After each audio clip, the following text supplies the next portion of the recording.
Buenas tardes a todos ustedes. Les saluda Armando García en el programa Nuestra Historia de Radio Nuestra América.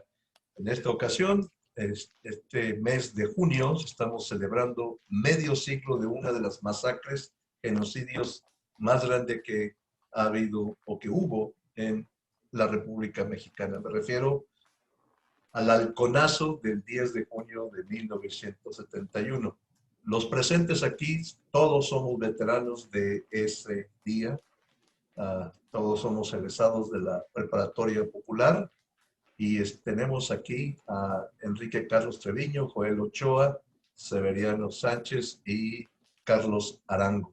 Y posiblemente participen otras personas. Severiano Sánchez, bienvenido a Radio Nuestra América y creo que tienes para nosotros un panorama general de lo que ocurrió hace 50 años. Buenas tardes a los escuchas de Radio América, al amigo Joel, Enrique y a ti como anfitrión de esta reunión.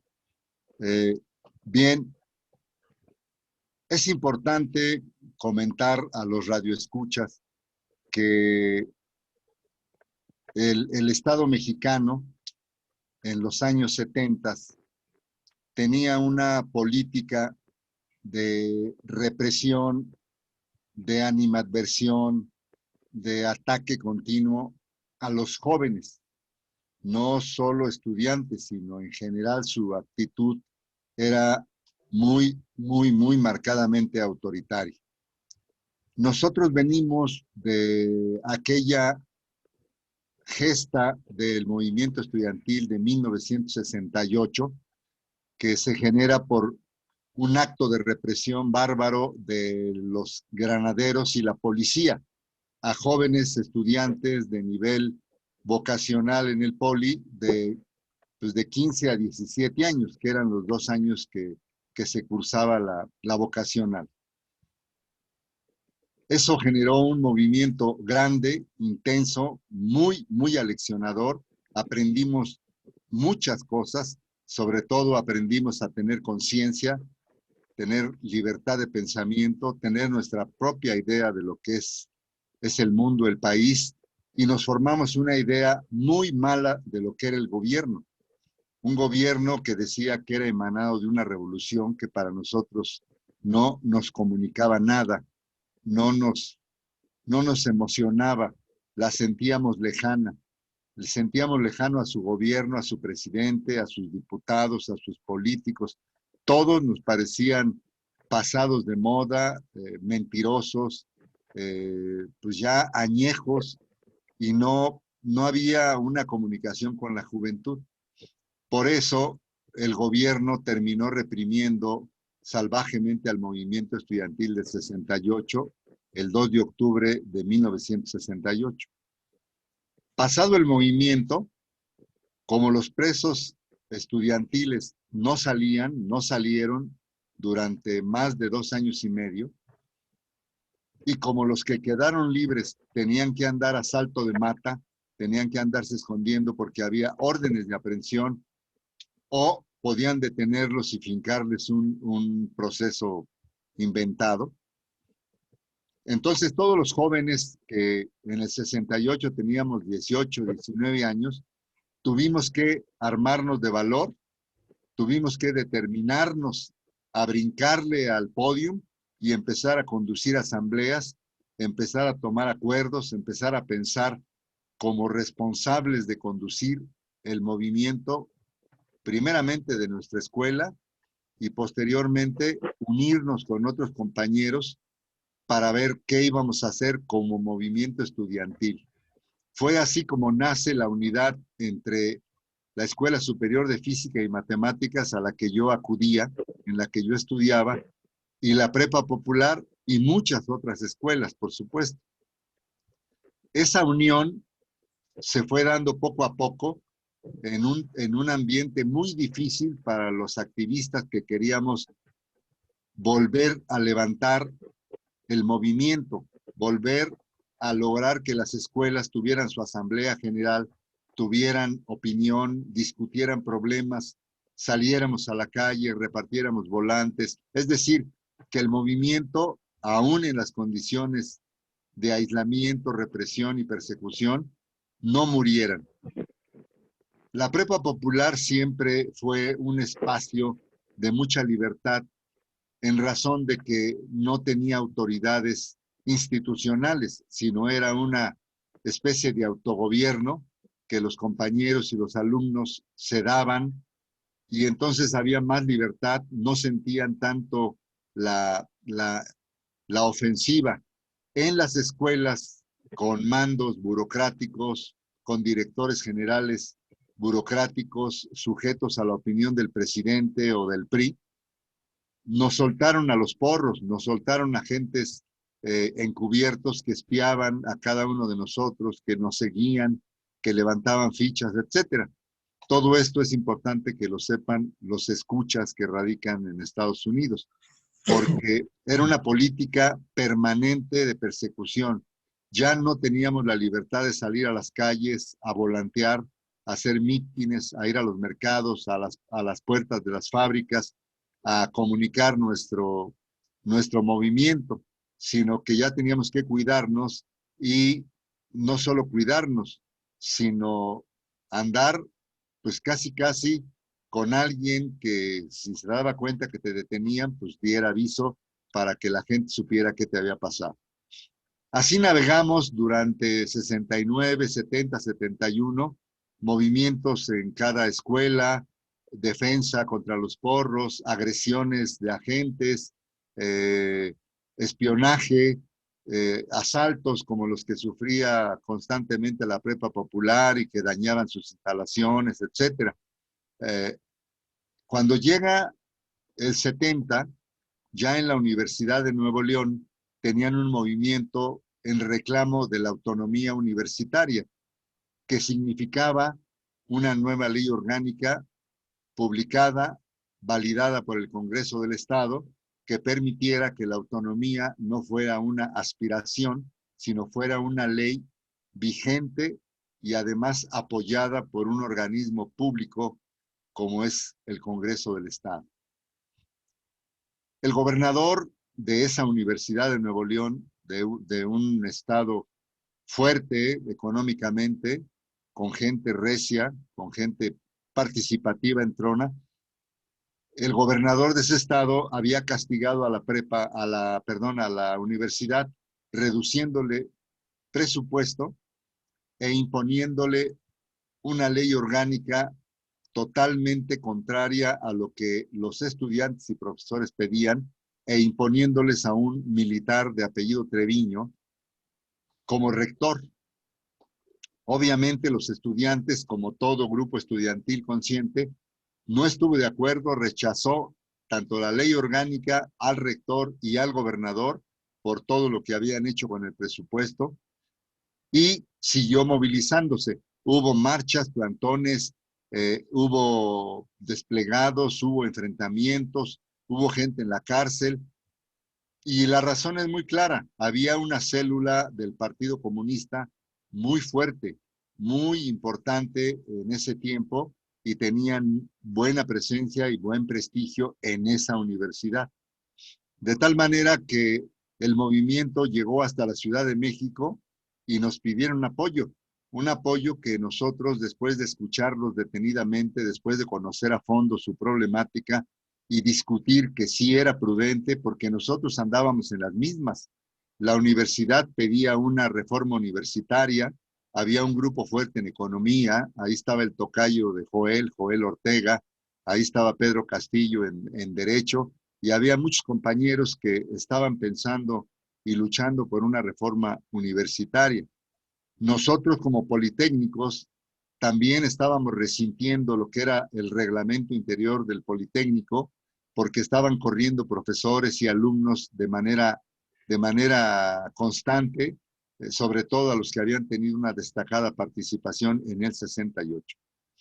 De tal manera que el comité coordinador, que se formaba con representantes de cada escuela, de todos los centros de enseñanza superior y media, representaba el movimiento estudiantil en el área metropolitana de la Ciudad de México. Estaba la UNAM, el Poli, la Prepa Popular, Chapingo, algunas normales, la Ibero, de vez en cuando iba el Colmex y otras.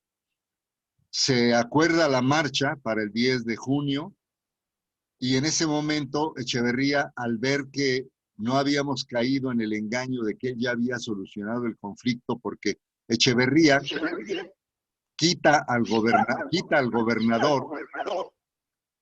¿Se oye bien? Sí, perfecto.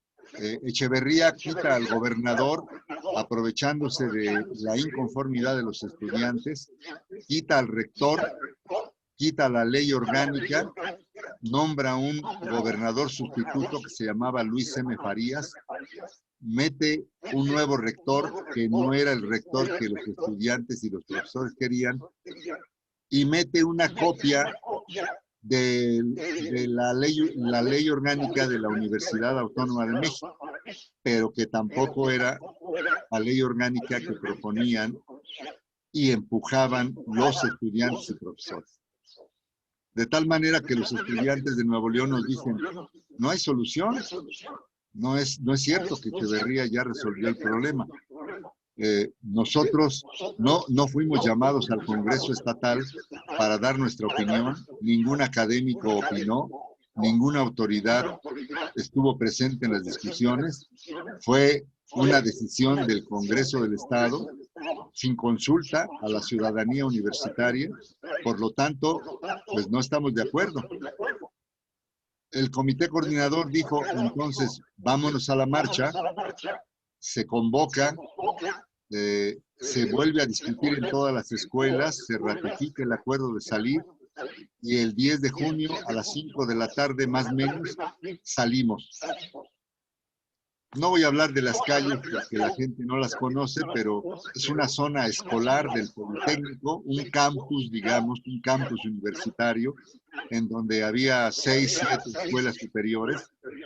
Caminamos en escuadra en 2 calles para salir a una avenida grande que comunicaba hacia el centro de la ciudad.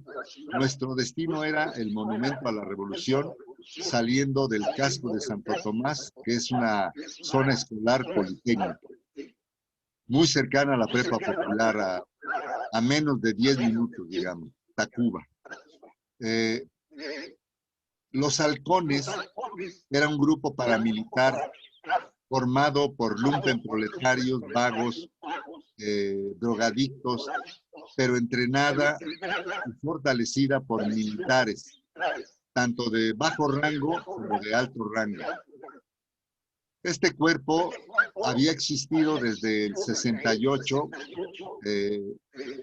alimentado, sostenido, pagado, protegido por el regente Corona del Rosal, y lo habían usado para cuestiones de seguridad en el metro, cuestiones de apedrear movimientos, manifestaciones, agredir comerciantes, pero lo tenían siempre listo, sobre todo para romper movimientos y protestas de sectores no afines al gobierno.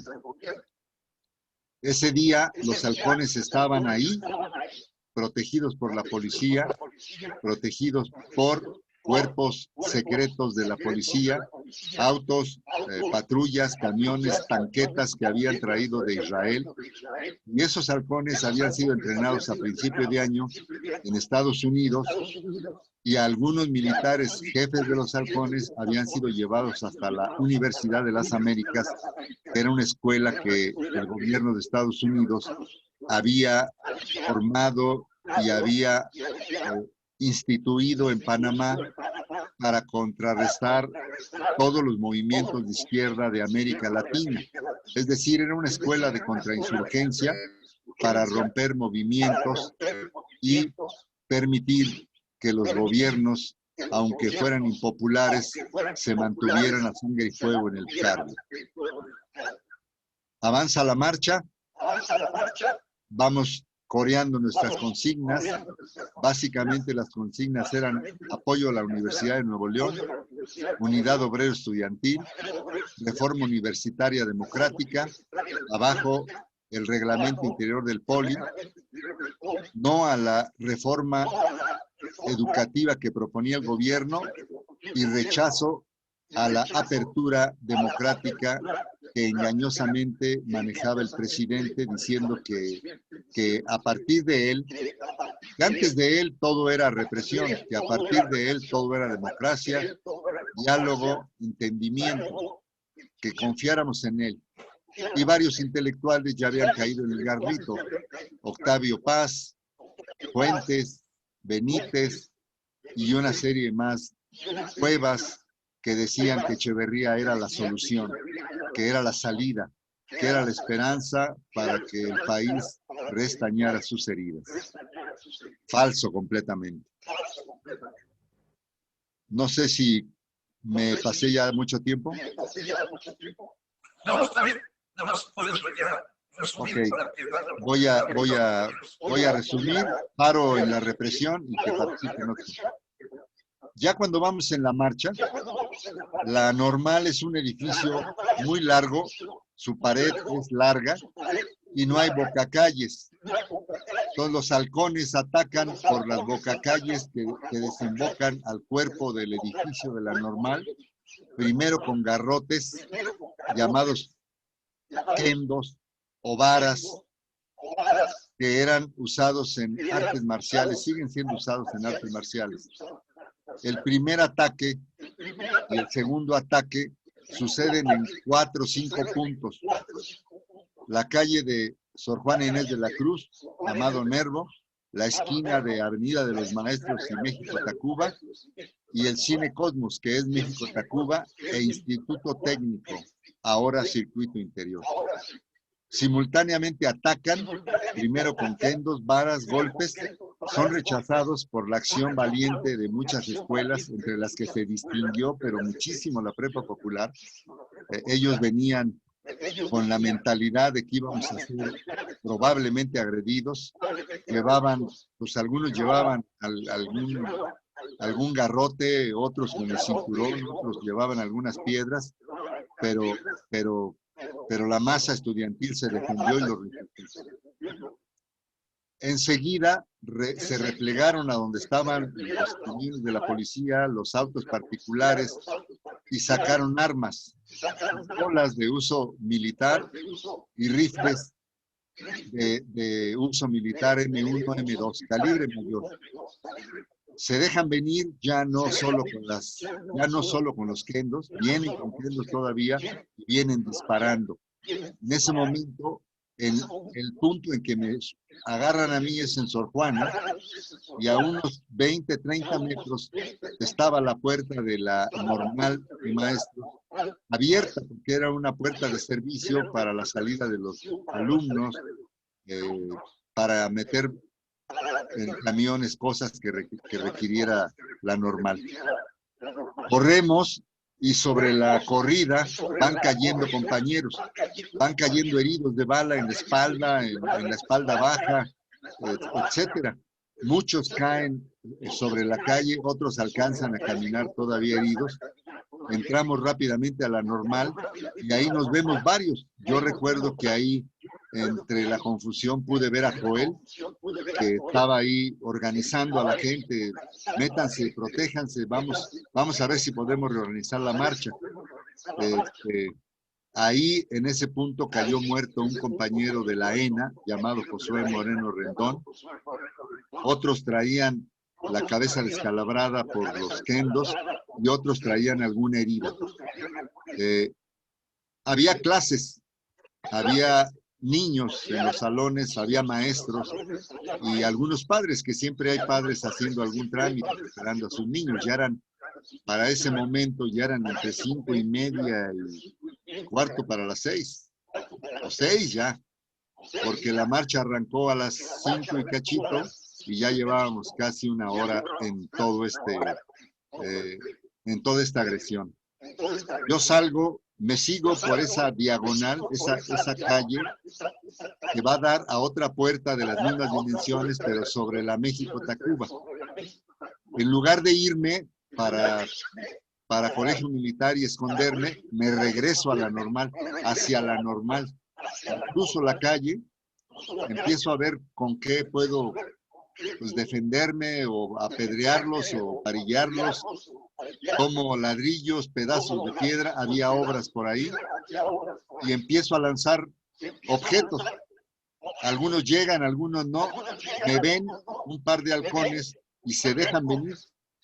Entonces en ese momento tengo un ladrillo, la mitad de un ladrillo, levanto el brazo y en el momento en que levanto el brazo me entra el balazo exactamente al centro.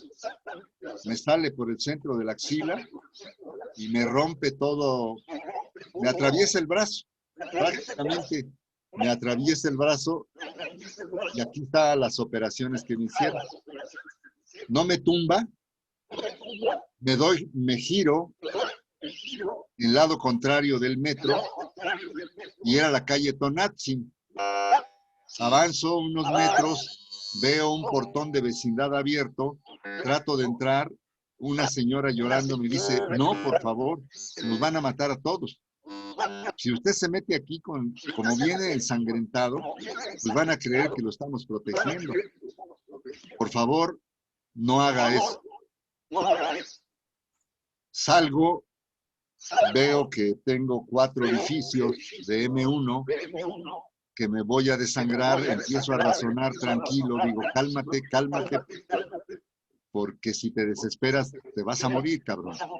Entonces me siento en la banqueta, me recargo, no me acuerdo si era árbol o poste, me recargo para que el cuello lo mantenga yo alto y la sangre, porque se me reventó todo el pulmón empezó a tirar la sangre por dentro. Y a los 10, 15 minutos de estar ahí, pues aguantando la respiración, llega un compañero del comité coordinador de la Escuela Nacional de Economía que me conocía. Me dice, ¿ya te dieron, hermano? Le dije, sí. ¿Qué onda? Le digo, ¿qué podemos hacer? Dice, déjame ir a ver si alguien de los que vinimos en carro quiere venir, te levantamos y a ver dónde te llevamos. Le digo, órale, aquí aguanto. Si ves que ya no aguanto, entrega mi cuerpo a la escuela. Pero espero que llegues. Se va y regresa como a los 15, 20 minutos, porque no era fácil moverse en auto. Todas las calles estaban circulando agentes, andaban los halcones. Yo no estaba muy lejos de la México-Tacuba, estaría 50, 60 metros, o sea, me podían ver fácil y sabían que me habían dado. Entonces, regresa como a los 15, 20 minutos, me suben al carro y de buena suerte logran encontrar después de otros 10, 15, 20 minutos, encuentran la Cruz Roja de Ejército Nacional, que está pues relativamente retirado de donde fue el halconazo.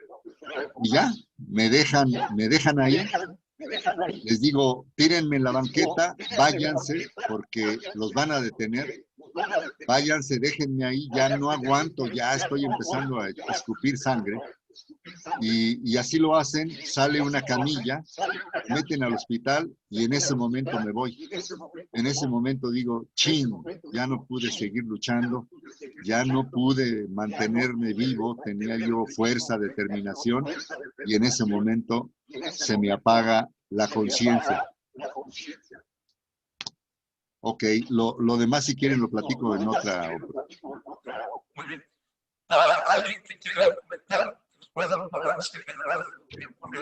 Sí. No, agüita natural. Carlos, Mande. ¿Tienes algo que comentar sobre el 10 de junio del 71, tu participación, lo que recuerdas? Bueno, mira, pues hay muchas,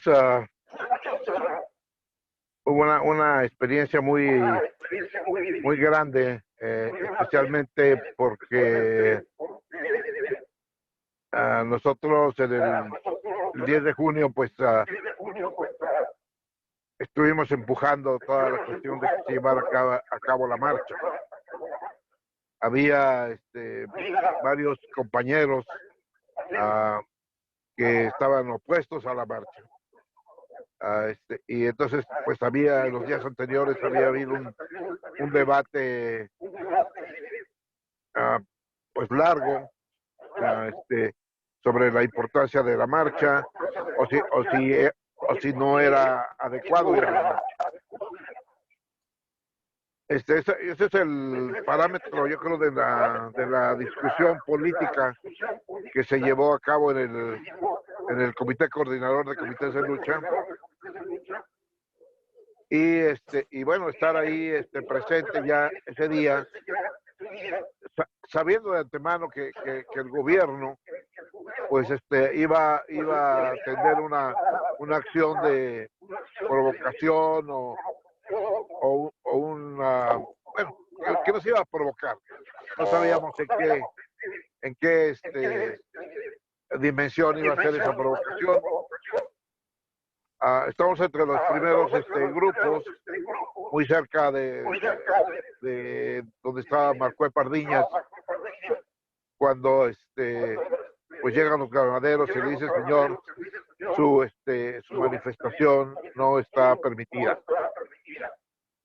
Y entonces empieza pues el forcejeo y toda la discusión de que, bueno, es necesario continuar la marcha, y pues se viene el desafío y la marcha pues da paso. Obviamente había varios grupos de compañeros, y era muy significativo el grupo de la Prepa Popular, que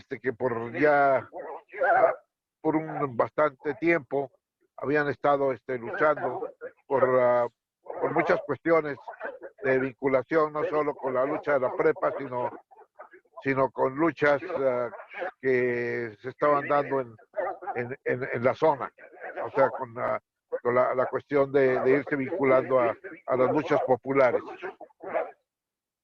La acción del gobierno en ese momento pues fue dejarnos avanzar, pero enseguida vino toda la cuestión que acaba de escribir el compañero, cuando aparecen los halcones con las varas de bambú y pues con los rifles M1, y empiezan básicamente a tratar de desarticular la marcha y creando una confusión, porque los halcones venían gritando Che Guevara, Che Guevara, lea la chingada, que esa era pues una consigna que se había generado en el movimiento estudiantil, especialmente cuando a Echeverría se le negó el derecho a ingresar a la universidad cuando era candidato a la presidencia de la República. Eso creó cierta confusión, porque ya no sabía si eran tus compañeros o eran tus enemigos. O sea, era el marco de esa provocación para golpear fuertemente al movimiento. Yo recuerdo pues que seguimos avanzando. De un punto ya no se avanzaba, sino cada quien podía ahora sí que caminar en las condiciones en las que estábamos. Había varios compañeros que dijimos, ¿y ahora qué vamos a hacer? Y me recuerdo una anécdota, porque había un compañero que era árabe y me dijo, pues, tantos años de andar de primadona y no sabes mover el abanico. Fue un chascarrillo muy cruel en ese momento, pero llamó a la atención de decir, bueno, pues en este momento tenemos que defendernos, tenemos que organizarnos. Y el espíritu era que pues que podíamos enfrentar esa situación, aunque estábamos en minoría de formas de defensa. Creo que la voluntad era mayor, y era en realidad un acto muy importante, porque era la primera vez que formalmente ganábamos la calle después del 1968, ya que en el 69 hubo muchos intentos de tomar la calle, pero hubo muchos actos de represión, asesinatos, encarcelamientos y persecución individualizada. Y ese fue el momento pues de salir a la calle bajo las demandas de la Universidad de Nuevo León, que para unos estaba, como dijo el compañero, resueltas, pero pues para el movimiento estudiantil no estaba resuelta esas demandas. Todo lo contrario, estábamos en un proceso de radicalización del gobierno para golpear a las universidades, para golpear al Politécnico, para golpear a la universidad, para golpear a Chapingo, en fin, para desarticular. Era la cuestión de la guerra preventiva para ir desarticulando la resistencia que había quedado del 69, que se había vigorizado con los cambios en el 70 y 71, y muy en particular, pues, la presencia de la prepa popular. A mí parece que ese fue un momento crucial en que se definieron dos vertientes del movimiento. La vertiente que quería ya negociar con el gobierno, pero y la vertiente que quería realmente llegar a una resolución de fondo. El problema es que los que querían negociar con el gobierno no estaban planteando de ninguna manera la cuestión del cese a la represión, la cuestión del el cese a los crímenes, que ya en ese momento no eran masivos, sino eran más bien localizados, individualizados, de que usaban dirigentes. Y pues también la inercia que llevó a muchos compañeros a pasar a la guerrilla urbana. Creo que ese es el marco del 71. Mucho se ha dicho que, bueno, en la historia oficial dicen, bueno, en 1968, el 2 de octubre, el movimiento estudiantil fue derrotado. Fue masacrado, pero no fue derrotado. Y yo creo que esa es la cuestión que quizás había que reivindicar, que el 10 de junio del 71 demostró que el movimiento estudiantil no había sido derrotado, que al contrario, había pasado por un nivel más alto, porque ya en ese momento había vinculación más directa con movimientos obreros, movimientos sindicales e incluso movimientos campesinos. Creo que esa es la gran lectura. Los días posteriores, muchos ingenuamente pensábamos, yo entre ellos, que quizás la autoridad universitaria podría tomar una posición más similar a la que tomó el ingeniero Barrosierra durante el evento 68. Sin embargo, la administración de la universidad en ese momento, pues aunque condenó los actos de violencia, sí se mantuvo en una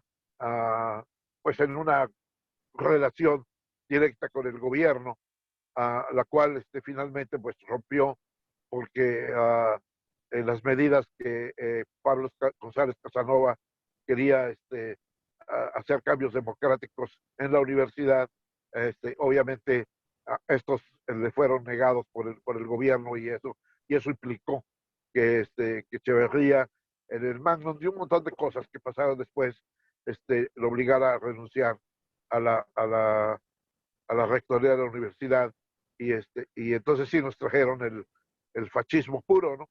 Que fue con el doctor Soberón, que ya es la confrontación directa entre los estudiantes y el Estado en esa nueva fase, donde nosotros ya no, posteriormente de eso, pues la persecución fue mayor, las detenciones fueron mayores, hubo muchos desaparecidos, esto se incrementó, y muchos de nuestros compañeros que en algún momento fueron parte del movimiento y que pasaron a la clandestinidad, pues fueron asesinados, o puestos en prisión, o asesinados como el compañero Alvarado.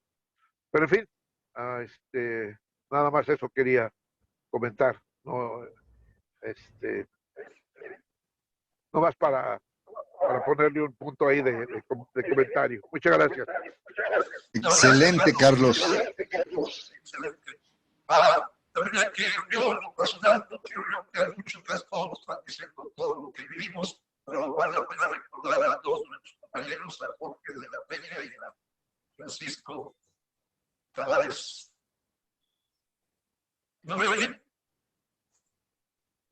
Se vicia un poco. Se vicia un poco su micrófono. No, yo lo tengo bien.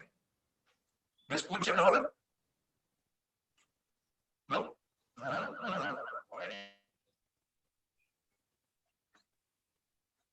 ¿Me escuchan ahora?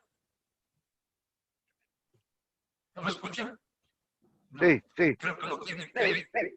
¿Sí? Sí se Sí. escucha, pero muy viciado. Muy viciado. Ah, muy viciado. Creo que todos tienen los micrófonos abiertos o cerrados, puede ser. Bueno, dejemos ahorita que hable. Joel, ¿puedes decir algo? Comentar sobre el 10 de junio. El teléfono. Mira, Carlos y Jesús, si pueden apagar su micrófono, eso ayuda con a eliminar el eco. Sí. Y si Armando, si me puede repetir la pregunta porque no la escuché. Que si pudieras agregar algo a la memoria de los 50 años del 10 de junio, tú que estuviste ahí participando. Y también Jesús Mérida, bienvenido a la plática. Jesús Mérida ya se unió con nosotros. Miren, para expandir un poco sobre lo que han declarado mis compañeros Severiano y Carlos. El 10 de junio, compañeros, es una prolongación del movimiento estudiantil. El movimiento estudiantil no se acaba en 1968. El movimiento estudiantil sencillamente sufre un fuerte golpe, un fuerte retroceso en 1968, pero el movimiento estudiantil continúa. Y es tan importante esto, compañeros, porque después del 68 nos damos a la tarea de construir los comités de lucha en todas las escuelas. Acuérdense que incluso en la preparatoria popular, antes del 68, existía una sociedad de alumnos, que era la forma como se practicaba la representación de las diferentes escuelas, ¿no? Entonces, después del 68, nos damos a la tarea de construir comités de lucha. Y en este proceso de construir comités de lucha, compañeros, lo que sucede, aquí hay algo muy importante que Severiano de cierta forma lo habla, ¿no? Hay una cuestión muy importante que es que en este periodo, precisamente después del 68, empieza a surgir una nueva dirección del movimiento estudiantil. Es decir, los jóvenes activistas de 1968, en este proceso de 69, 70, 71, pasan por un proceso de maduración y de hecho pasan a ser sujetos sociales, ¿verdad? Surge aquí un nuevo liderazgo. Y eso se da en todas las escuelas. Teníamos nosotros cierta mística, si ustedes quieren, principalmente por los presos políticos del 68. Muy poco se conocía de los otros presos políticos, esa es la verdad. Yo en el caso de Demetrio Vallejo, sabía de Demetrio Vallejo porque mi padre fue ferrocarrilero y participó en las luchas del 58-59. Pero Demetrio Vallejo, de hecho, se empieza a conocer en 1968. Yo hablo de la población en general, gracias al movimiento estudiantil. Lo mismo con Campa, lo mismo con los otros presos políticos que existían ahí, entre los cuales estaba Enrique Condés Lara, estaba Fabio Erazo Barbosa, Gerardo Peláez Ramos. Rico Galán. Rico Galán y otros más, ¿no? En fin, pero en 1900, después del 68, nosotros retomamos de todo el pliego petitorio de 1968, nosotros retomamos uno en particular, que es la libertad de los presos políticos. La y eso nos sirve como un punto de unidad en base del cual todas las escuelas nos coordinábamos. ¿Cómo vamos a luchar por la liberación de los presos políticos? O sea, sí manteníamos una mística, si ustedes quieren, por los presos del 1968. Carajo, éramos presos del movimiento estudiantil. Entonces eran nuestros presos. Entonces sí existía pues ese nivel de respeto, de reconocimiento a lo que habían hecho y nosotros tratábamos de lograr su liberación. Entonces, pero independientemente de ese respeto, no se puede negar el hecho de que los compañeros estaban aislados, estaban detenidos, estaban encarcelados. Entonces, surge pues este nuevo liderazgo dentro de las escuelas y este liderazgo le empieza a dar un enfoque diferente al movimiento estudiantil. Y es así, compañeros, como empezamos a expandernos. Empezamos a expandernos, el movimiento estudiantil se empieza a expander. Empezamos a relacionarnos, o sea, establecer una relación con sectores obreros. Concretamente, mira, nos ayuda mucho la ubicación geográfica de la preparatoria popular en Tacuba, porque entre otras cosas nos quedaba cerca por ahí Naucalpan, ¿verdad? Y ahí íbamos a pasar volantes, ¿verdad? Y ahí íbamos a pasar volantes y a fuerza de tanto estar pasando volantes ahí, creamos una presencia a tal grado de que llega un momento en que ya los obreros se nos empiezan a acercar, ¿verdad? Y los obreros y campesinos al mismo tiempo que también se empiezan a ver relación con ellos y colonos empiezan a llegar a las escuelas para que les ayudemos pues a hacer sus volantes, a que los ayudemos a salir con ellos a brigadas. Acuérdense, nosotros somos brigadistas, compañeros. En ese momento nosotros somos brigadistas. Entonces, nosotros empezamos no únicamente a tener brigadas digamos, de físico-matemáticas y la prueba popular, que ya eso era cuestión común. Empezamos a tener brigadas con trabajadores y estudiantes, no únicamente de la prueba popular, sino del poli, de la universidad en general. Entonces, esto nos hace que en este periodo, antes de llegar al 71, el movimiento estudiantil empieza a desarrollar un programa, lo que se considera un programa de trabajo. No tanto un pliego petitorio, sino que se empieza a desarrollar un programa. Es decir, ¿cuáles eran las partes principales de ese programa? Pues, entre otras cosas, luchar por la democracia sindical, ¿verdad? Sí es cierto que surge la cuestión de Nuevo León, ¿verdad? Y que es muy importante, que los compañeros de Nuevo León andan en brigadas por todo el país, pero Nuevo León, compañeros, es únicamente un aspecto de lo que nosotros ya veníamos desarrollando.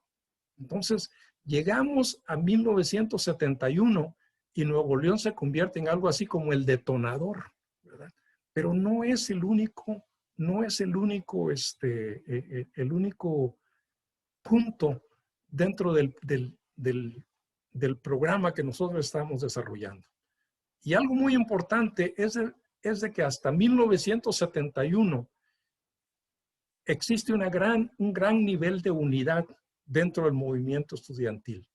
No existe una división, hay debates dentro del COCO, del Comité Coordinador de Comités de Lucha, hay debates a veces que ni siquiera tenían sentido, pero habían debates, ¿verdad? Pero no había una división, Después de un debate, por muy fuerte que haya sido, existía la capacidad de que nosotros en la prueba popular pudiéramos acercarnos a los compañeros de físico-matemáticas y decirles, mira Severiano, mira Sifo, necesitamos más maestros, y ellos nos ayudaban a reclutar maestros. Entonces, existe ese nivel de unidad. Ahora, llegamos a 1971, ¿verdad? Y desde un principio, Echeverría, ya instalado como presidente, empieza a sacar a los presos políticos. Y ahí empieza el problema de la división entre el nuevo liderazgo que se había forjado en los últimos 2 años y medio y el liderazgo histórico que nosotros veíamos con los prisioneros políticos de 1968. Entonces empieza a dar eso. No es únicamente los que se regresan de allá de Chile y no sé de qué otros países, ¿no? O sea, acuérdense, la liberación de los presos políticos es algo gradual que se viene dando y empieza a haber discrepancias. Ahora, llegamos al 10 de junio, ¿verdad? Llegamos al 10 de junio con un debate ya bastante marcado. Por un lado, tienes el liderazgo nuevo que quiere impulsar un programa de trabajo y mantener una unidad entre todo el movimiento estudiantil con los sectores con los cuales ya nos habíamos aliado, y un liderazgo que en gran parte hablaba de espérate, es momento en que tenemos que reflexionar y tenemos que ver qué es lo que el nuevo presidente está ofreciendo. Ese era el debate, compañeros. Ese era el debate. Y entonces, ¿cómo podíamos nosotros debatir algo así cuando el 2 de octubre del 68 estaba tan fresco? Y que uno de los arquitectos del 2 de octubre del 68 había sido precisamente Luis Echeverría. ¿Okay? O sea, como que no cuadraba pues este debate. Bueno, se da el 10 de junio, llegamos divididos, el 10 de junio, ya llegamos divididos, y ya no todas las escuelas que originalmente habían apoyado a salir a la marcha, apoyan a la marcha en ese momento, pero llegamos, salimos a la marcha, ¿verdad? Sucede lo que sucede y hay muchas cosas que todavía se tienen que narrar. Yo en lo personal no puedo narrar porque no me acuerdo de muchas cosas, así es que esa parte de la narrativa alguien más lo va a tener que hacer, pero llegamos y a partir de ese momento, cuando se da la represión, el punto principal del debate ya no es si el Estado o si Echeverría concretamente era responsable de la masacre, sino que quiénes de nosotros, ¿verdad? Quiénes de nosotros eran los responsables de lo que había pasado. Entonces ahí se culpan a 3 compañeros, concretamente se culpan a 3 compañeros. Se culpa a Severiano Sánchez del Poli, se culpa a Joel Ortega de la Escuela de Economía y se culpa a Pedro Castillo de Derecho, ¿verdad? Y se les dicta orden de aprehensión a toda una serie de personas. Yo afortunadamente no salgo involucrado en eso de las órdenes de aprehensión. A mí no me toca orden de aprehensión. Pero ese es el debate que se empieza a dar. Lo que no se toma en cuenta, compañeros, es de que en México se empieza a dar una política que es una política de exterminio en contra, sobre todo de los jóvenes activistas. No se puede concebir de otra forma. La brutal represión que se da en 1968 con las tomas primero de la Universidad Autónoma de México y luego del Politécnico, sobre todo con la toma del Politécnico, la forma tan sangrienta como se toma el Politécnico. Acuérdense que al principio del movimiento derrumban una puerta los soldados y no la derrumban empujones, la derrumban de un bazucazo, man. O sea, hay un crecimiento de la represión que desemboca en el 2 de octubre del 68. O sea, el 2 de octubre hubieron muchísimos muertos, y incluso hasta ahora hay debates en términos del número de personas que murieron ahí. Pero el 2 de octubre hay muchísimos muertos, pero antes del 2 de octubre ya hay muertos. Luego se viene ese proceso del 69, 70, 71, pues hay una cantidad de muertos también en esa etapa. Concretamente, en el caso de la universidad está el caso de Parra Simpson, ¿verdad? Que es asesinado dentro de la universidad cuando están tratando de poner, los compañeros de derecho están tratando de poner una placa recordando a los caídos en el 68. O sea, hay muertos, compañeros. Hay ataques en contra de todas las escuelas. El porrismo está en contra de todas las escuelas. En el caso de nosotros, de la Popular, a nosotros nos trae los halcones ya nos están atacando antes. Ya desde el 69 los halcones están atacando a la Prepa Popular. ¿Ya? Por eso nosotros no nos creímos eso en el 10 de junio, cuando vienen Che Guevara. Ya sabíamos quiénes eran. Ya sabíamos quiénes eran. Y yo insisto que fue en Alzate, que claro que una vez más yo no me acuerdo bien de esas cosas. Yo insisto que fue en Alzate el primer agarrón. Y nos empezaron a tirar, no eran piedras, compañeros, lo que tiraban, eran pedazos de banqueta, porque días antes habían llegado los trabajadores del Distrito Federal a taladrar las banquetas para que los halcones tuvieran, una vez más peligroso que una piedra, eran pedazos de concreto que nos estaban tirando. Los primeros heridos de nosotros no fueron ni de balas ni de garrotazos, ¿no? Los primeros heridos fueron descalabrados de pedazos de concreto. Entonces, compañeros, hay una escalada, pues, en esta política de exterminio, genocidio, por llamarlo de alguna forma, en contra de los jóvenes estudiantes, en este caso, ¿verdad? Entonces, llegamos al 71, hay una cantidad de muertos, no sé cuántos, hay una cantidad de muertos, pero la intención concreta de los halcones, por orden de Echeverría en ese momento, era llegar a matar. Era llegar a matar. No era llegar a confundir, no olvídense de eso, era llegar a matar, era llegar a destruir el movimiento estudiantil. Y esa política no para. ¿Qué sucede después de 1971? Bueno, viene esa época horrible, esa época terrible en la cual personas eran desaparecidas, eran torturadas, eran asesinadas.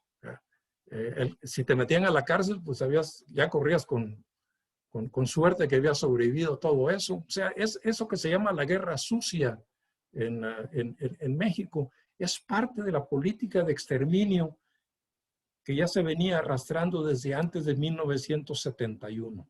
Entonces, una vez más, yo en lo personal no recuerdo bien los detalles, pero en forma general es lo que puedo decir, ¿no? Es lo que puedo decir, ¿verdad? Después del 71 no acabó el movimiento estudiantil, porque nos fuimos ¿a qué? Nos fuimos a pelear por el cogobierno, a pelear por el autogobierno.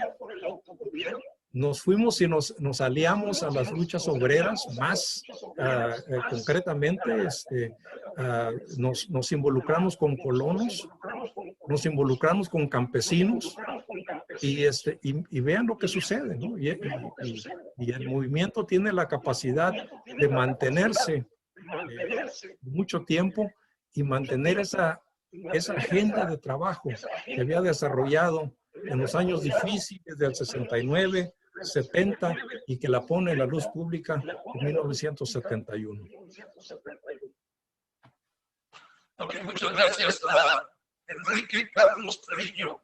Tienes algo muy personal que contarnos y recordamos mucho a tu hermano y te doy la palabra para que puedas cargar lo que tú recuerdas de hace 50 años. Enrique. Gracias, Armando. Gracias a Radio América por esta invitación y también me da mucho gusto que en el país del norte haya gente de origen mexicano interesado en seguir rescatando todos estos acontecimientos de nuestra historia pasada reciente. Yo creo que el objetivo de estar platicando sobre el 68 hace 2 años, en su 50 aniversario, y hoy en el 71, que el jueves se conmemora los 50 años de la masacre del Jueves de Corpus, es para mí significativo porque nos ayuda a entablar comunicación con los jóvenes, construir lo que yo llamo metafóricamente estos puentes para conocer nuestra historia. Al momento de ir conociendo nuestra historia y más la historia reciente, estamos prácticamente entablando una lucha contra la desmemoria. ¿Por qué es importante esto? Porque un pueblo que no conoce su historia, un pueblo que no sabe lo que pasó, cómo se han comportado los agentes, que aún están vivos muchos de ellos, o por lo menos uno de los más principales, el perverso de Luis Echeverría, ¿sí? ¿Para qué ubicarlo y poner un freno a la impunidad? Porque como yo lo dije en una de las pláticas anteriores sobre el 10 de junio, de la impunidad el pueblo mexicano ya está hasta la madre, ¿sí? Y en este sentido, creo que esta es parte fundamental, ¿no? Que se diga, que platiquemos sobre estos acontecimientos. Voy solamente a ampliar, antes de entrar a narrar algo sobre la marcha del 10 de junio, ampliar un poco la visión del contexto en el que surge este acontecimiento. Hay que decir que el 1 de diciembre de 1970 toma la presidencia de la República el perverso, porque para mí ese es un perverso, de Luis Echeverría Álvarez. Que Luis Echeverría Álvarez, desde su campaña presidencial, quiso entablar una política, ¿sí?, de deslinde con el presidente Gustavo Díaz Ordaz. Y ahí fundamentaba él, estableciendo este deslinde, quería establecer su famosa política de apertura democrática. Pero no hay que olvidar, como ya lo dijeron aquí los compañeros, que Luis Echeverría Álvarez fue pieza fundamental, porque era pieza fundamental como secretario de Gobernación en todo este aparato represivo, ¿sí?, que se puso en funcionamiento durante todo el movimiento estudiantil del 68. Y aquí hay que hacer un paréntesis importante. Tuvieron que pasar más de 35 años para que se desclasificaran algunos archivos. Y entre los archivos que se desclasifica, sale a la luz pública un programa de la CIA para México, el famoso programa Litempo, y a donde todos sus participantes en nuestro país de ese programa de la CIA tenían un número. El organizador de este programa Litempo en nuestro país era un sobrino de Díaz Ordaz, que tenía un puesto en gobernación menor, pero importantísimo porque era de mucha confianza de él, de apellidado González. Y luego ya empieza Litempo 1, el presidente, Luis Echeverría era Litempo, los jefes militares, los jefes de las policías también estaban inmiscuidos en esto. Esto es importante para que no se nos olvide, ¿sí?, que uno de esos represores era el que estaba tomando la presidencia en 1970, el 1 de diciembre, ¿sí? Y en este sentido, ubicar el origen de los halcones, pues se puede hacer no con una precisión. Unos lo ubican su origen en el 67 y fundamentan, otros en el 68, pero prácticamente los halcones como los conocimos y se manifestaron, empezaron a actuar en 1969, con los asaltos reiterados a la preparatoria popular, el golpeteo que se tuvo el 4 de noviembre en la manifestación, que salió del Carrillón del Casco, que fue agredida, ¿sí?, con los halcones, con la caballería, con helicópteros, etcétera, etcétera, ¿sí? Y en este sentido, nomás hay que decir, porque luego se olvida, que los halcones, este grupo paramilitar, ¿sí?, surge en nuestro país como parte de una ola contrarrevolucionaria a nivel latinoamericano. Y fíjense nada más de lo que era capaz, sus características constitutivas, orgánicas y sus objetivos políticos, que los halcones se les puede equiparar en gran medida con la Mano Negra, este grupo en Guatemala, con el Escuadrón de la Muerte en Brasil y con la AAA Argentina. Y no se exagera, o sea, al decir esto. ¿Por qué planteo esto? Porque la organización de los halcones, ¿sí?, tenía a su interior una subdivisión por grupos, por brigadas, no sé cómo estaban organizados, pero era muy claro que había una subdivisión. Y había un grupo que en algunos casos eran las avispas, las abejas o los charros.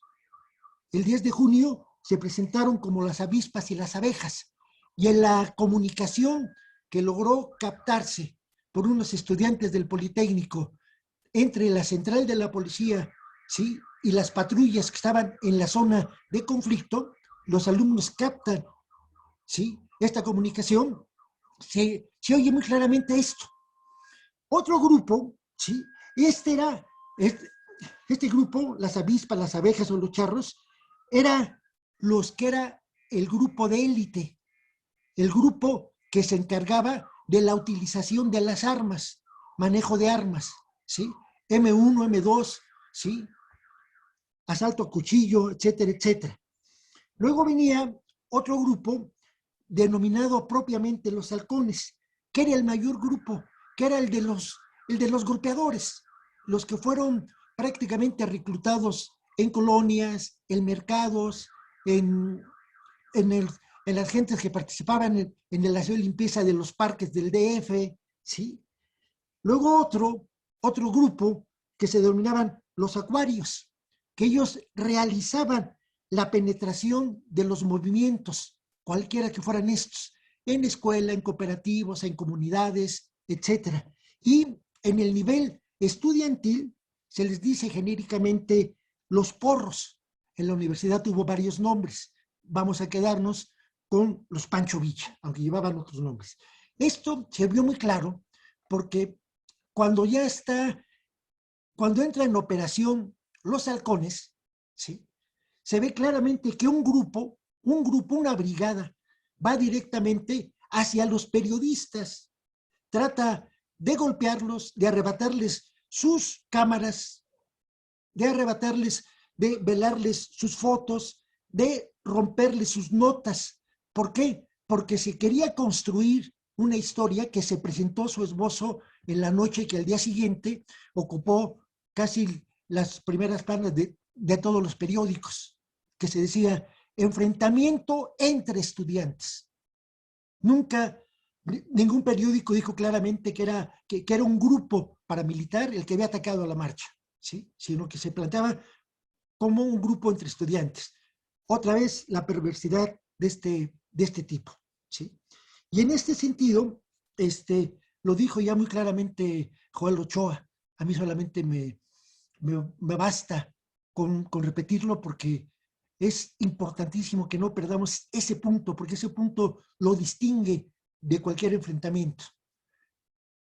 La participación del grupo paramilitar de los halcones, ¿sí?, no solamente era para frenar y contener la marcha, sino era para asesinar, ¿sí?, a los jóvenes que en mi lenguaje habíamos osado el no hacer caso de sus llamados, ¿sí?, a la apertura democrática, a la utilización de los cauces, etcétera, etcétera, ¿sí?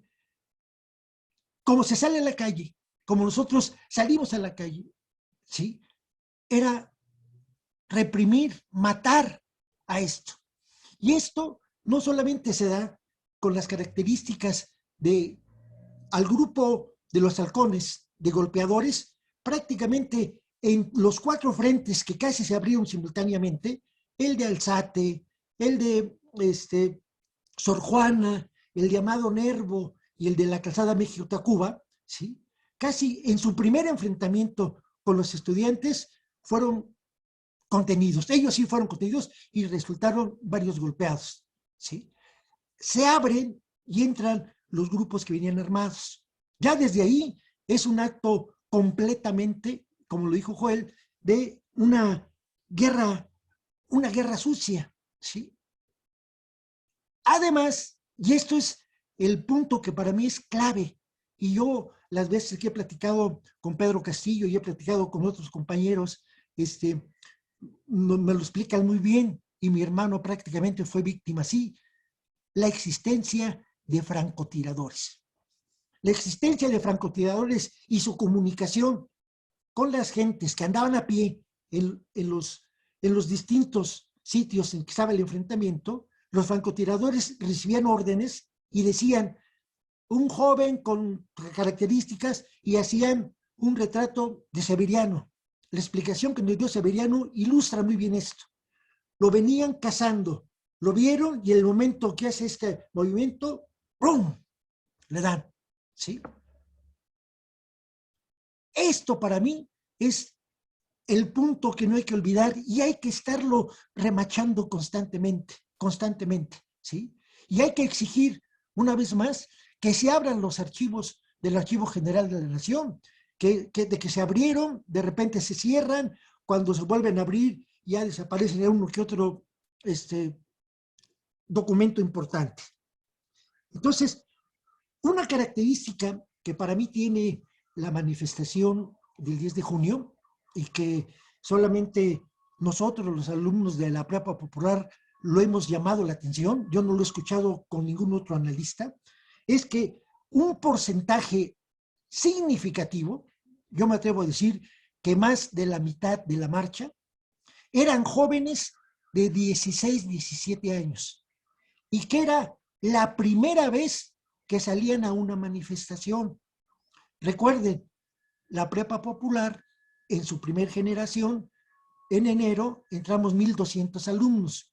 Cuando retomamos, ¿sí?, la cuestión académica en noviembre y diciembre del mismo año 68, llegamos alrededor de 700 alumnos. Para 69 subimos, para 70 en las dos preparatorias populares, ¿sí? 70 se toma Tacuba, inician las clases en Tacuba, pero no solamente inician los alumnos de nuevo ingreso, sino que nosotros de Liverpool mandamos a gente que iba a segundo año, porque la Prepa Popular para 1970 ya no solamente captaba a los rechazados, sino captaba a los marginados de otras escuelas, que porque reprobaban, que porque varias situaciones, gente que había salido de otras escuelas preparatorias vocacionales, encontraba su espacio, como ese era el objetivo de la Prepa Popular, su espacio para estudiar en la Prepa Popular. Por eso me atrevo a decir que un porcentaje muy significativo, por lo menos el contingente, ¿sí?, el contingente mayoritario de la Popular, era gente de esta característica, que era la primera vez que salía a una manifestación. Y que obviamente nos veían a nosotros que habíamos participado en el movimiento del 68 como los líderes o como las gentes que podían guiarlos en una situación así, ¿sí? Entonces, con esto termino esta participación para que al final de lo que para mí es más significativo, el testimonio sobre mi hermano y por qué fue tan importante y significativo, no solamente para la preparatoria popular, sino yo me atrevo a decir para el movimiento revolucionario y progresista de este país. Gracias. Muchas gracias, Enrique, y siempre recordaremos a tu hermano, siempre lo tenemos en nuestro corazón y en nuestra mente para seguir la lucha, al igual que Jorge de la Peña también otro de nuestros mártires. Tengo también a Jesús Vega, si me escucha Jesús Vega, ¿puedes contarnos algo de tu experiencia del 10 de junio?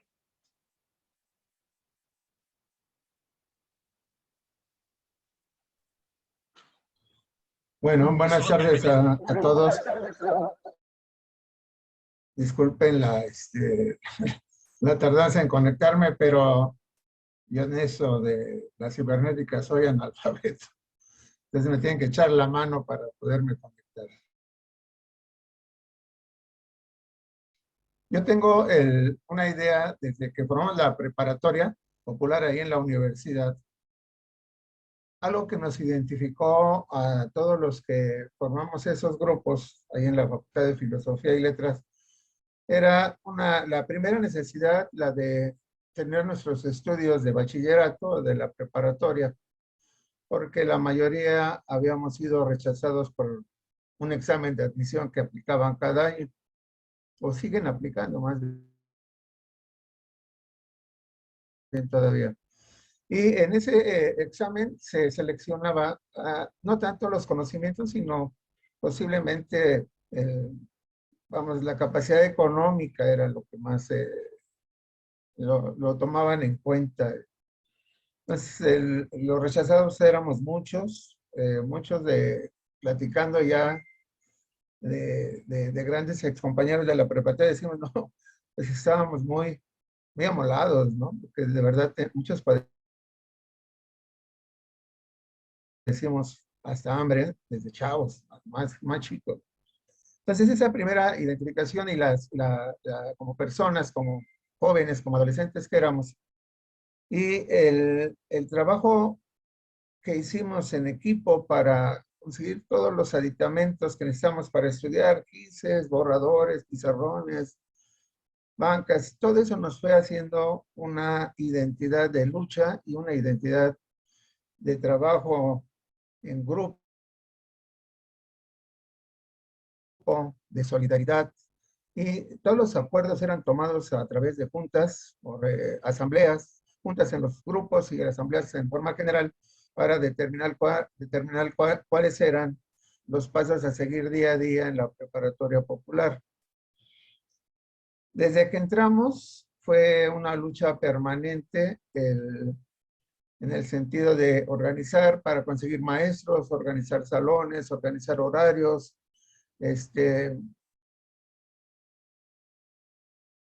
conseguir los maestros, ir a las facultades, hacer recorridos en la universidad, ¿no? Le decíamos pequeñas manifestaciones que eran con los papás, los hermanos, familiares, amigos, alrededor del circuito de la universidad, y en cada facultad o escuela nos deteníamos para comentarles cuál era nuestra lucha, para que estuvieran enterados.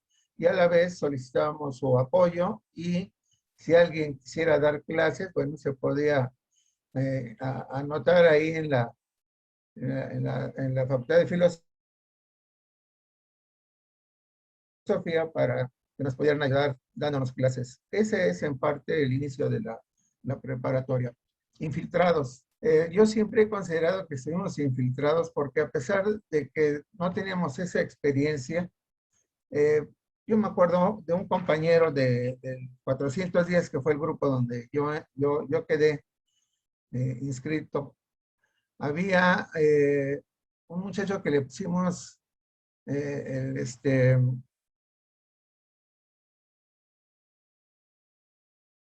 cadete, porque sus características eran de un cadete del colegio militar, pero era semejante en edad a nosotros, pero su porte, el porte de pelo, su forma de comportarse, pues era muy militarizado. Estos no duraban mucho en los grupos. Iban, estaban un tiempo, y luego entraban otros que tenían esa característica, o muy semejante a esa característica, y les comenzamos a llamar policías, eran los infiltrados, eran los policías. Entonces, el movimiento en sí de la preparatoria tenía esa infiltración porque era un movimiento que se estaba organizando de autogestión, y era muy importante además el atractivo que está haciendo dentro de la universidad.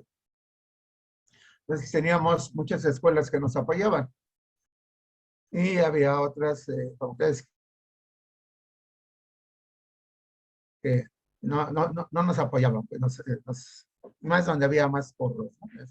Bien, esto de los infiltrados lo comento porque después del 10 de junio, yo cuando entré, cuando salí de la preparatoria, en la primera generación me inscribí en la Facultad de Ciencias.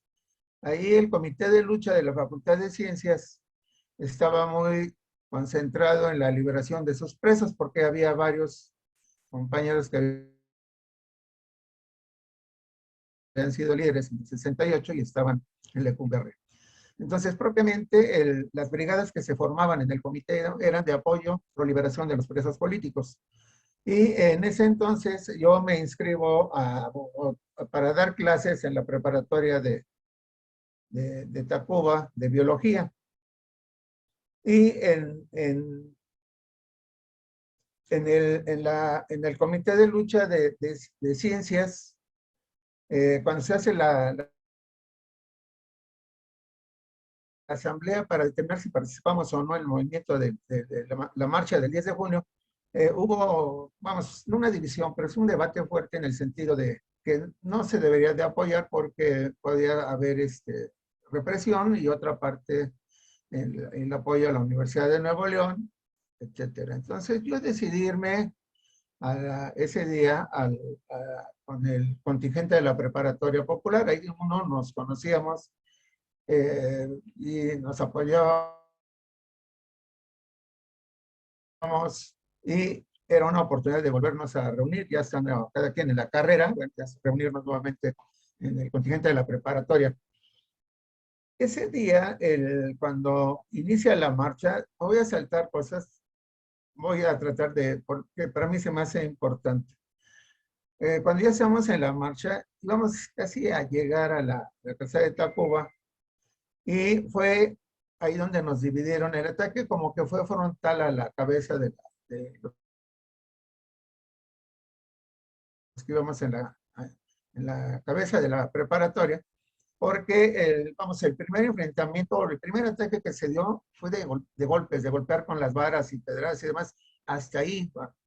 Pero en el segundo embate que hacen los halcones, ya fue a matar. O sea, no era herir o lastimar, no, era matar a la gente, y les valía si eran estudiantes o era gente que estaba mirando la manifestación o iba saliendo de su casa, y agarraron parejo. No se medían, pues la violencia estaba destrampada. En unos documentos que consultamos en una ocasión, decía ahí que el movimiento, ya salí, ¿no? Que había se me fue el avión bueno, ese día, 2 veces nos atacaron a balazos. Iba ya yo con Enrique, ahí por el hospital del Rubén Leñero.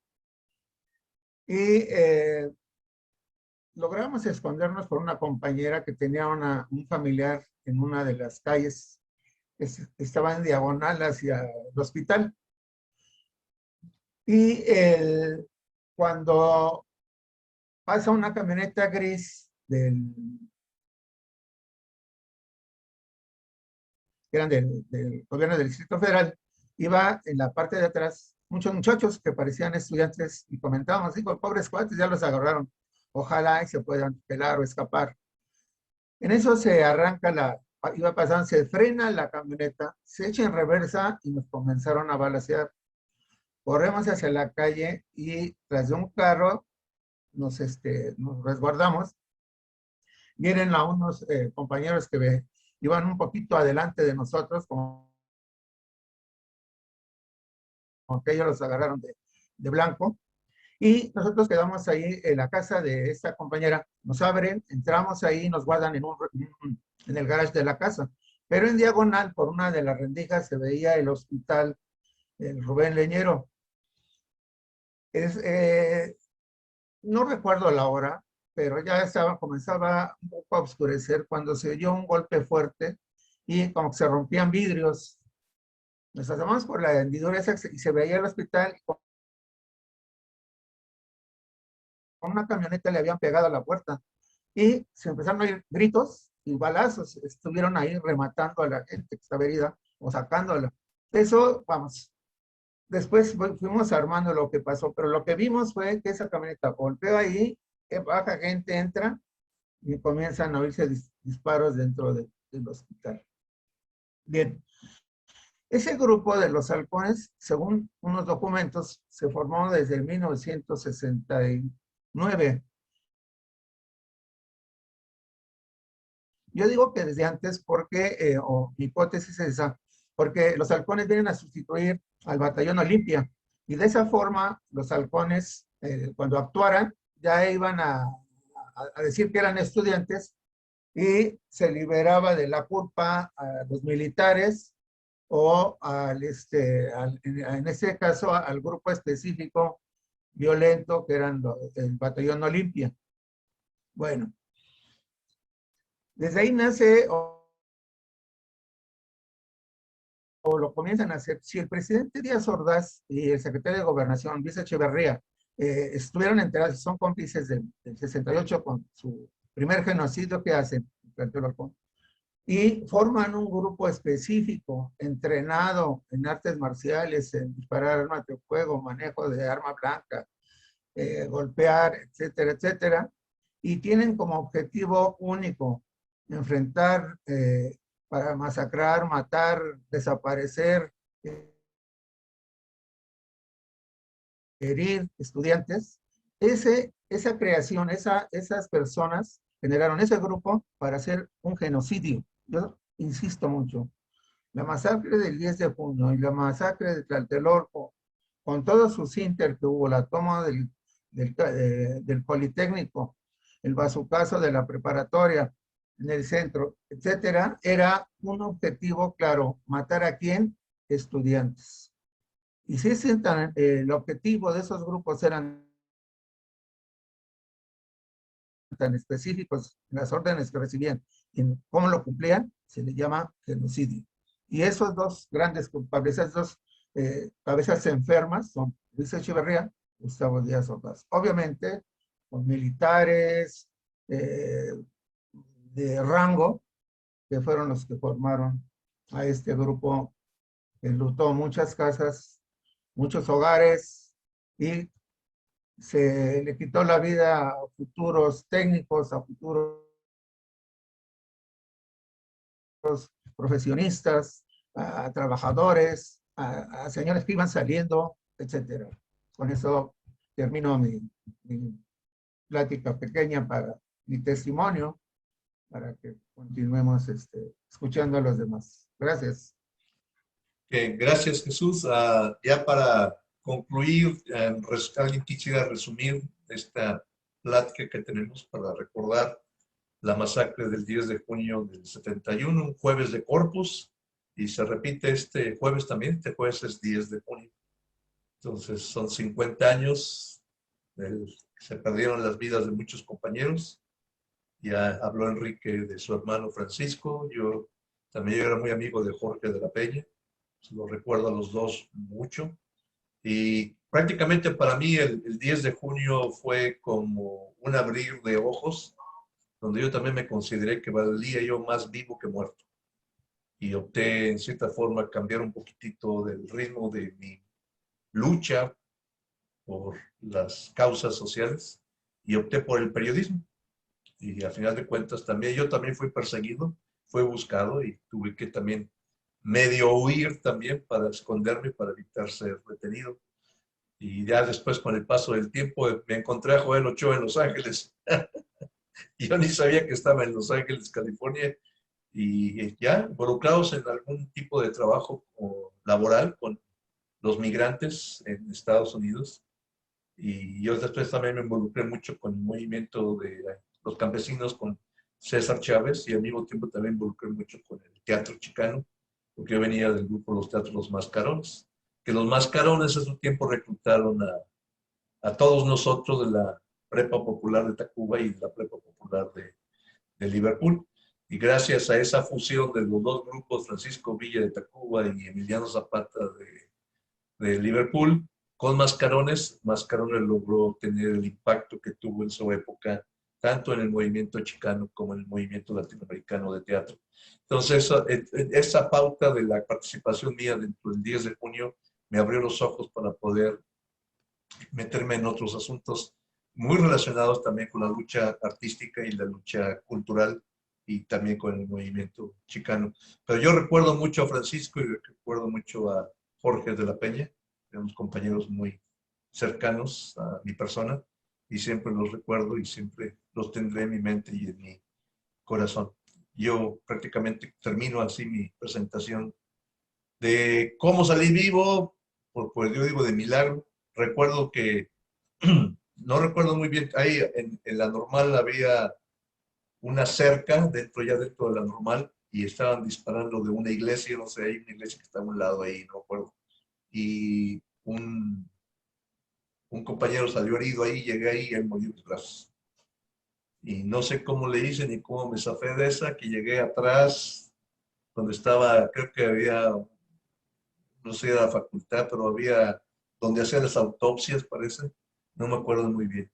Y atrás todavía había una escuela primaria, estaban los niños llorando porque no los dejaban salir. Pues yo salí cargando un niño sin no pasar por el papá de él. Y afuera estaban policías ahí vigilando y como me imagino que me veía adulto o porque era buen actor, me la creyeron que yo era el papá. Y salí. Y ahí pues ya me dirigí al Por qué. ¿Se acuerdan la revista Por qué? Y entregué mi rollo que tenía yo de cámara. Y eso los entregué a ellos. Y ahí ya no supe más qué pasó. Yo tomé algunas fotos y pues no tenía yo manera de revelarlas y me acordé del Por qué y hablé con Roger Menéndez, que era el director del Por qué ahí. No sé si lo recuerdan ustedes, de la familia Menéndez, de los yucatecos. Le entregué el rollo y de ahí me zafé y logré tomar el metro, no me acuerdo hasta dónde llegué, hasta que estaba una estación abierta y ya me fui a mi casa. Y a refugiarnos, porque no sabemos qué iba a pasar, si la represión iba a llegar dura a nuestras casas o no, nunca supe. Pero esa es mi historia yo del 10 de junio, que yo recuerdo hasta ahorita. Me pasa lo mismo que a Joel, el alemán nos ataca muy fuerte ya a esta edad.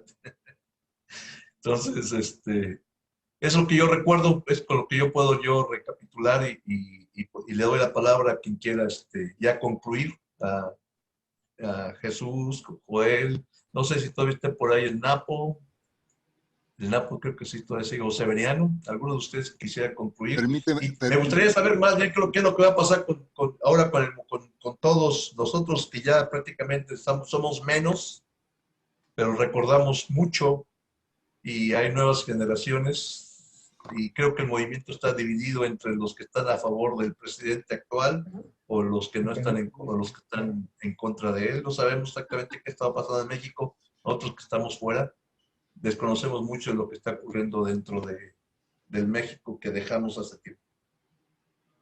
Armando, Sí, ¿me permites? Sí. Brevemente, yo quisiera hacer a manera de la conclusión que he venido trabajando durante todo este tiempo, desde el 10 de junio.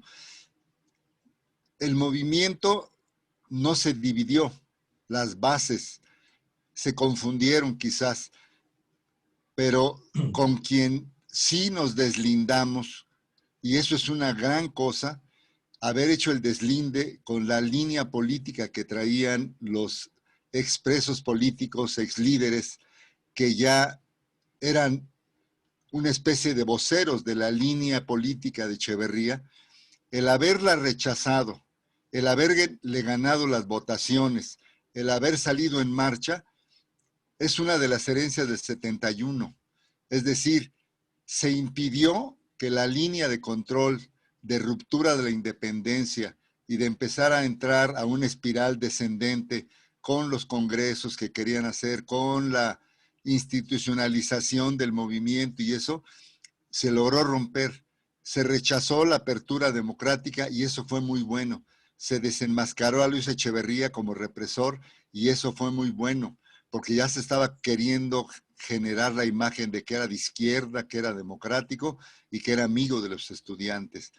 Entonces, yo, lejos de tener el pensamiento de que el 71 dividió, permitió vencer la corriente oportunista que quería volver al control de la dirección del movimiento, y toda la nueva camada, los nuevos activistas que no nos asumíamos como dirigentes, sino como activistas, aún así con nuestra poca experiencia, logramos derrotarlos. Y se abrió un cauce gigantesco. Los que salieron a Estados Unidos al movimiento chicano. Yo me integré desde el 72 abandoné la escuela y me integré al movimiento obrero hasta el 84.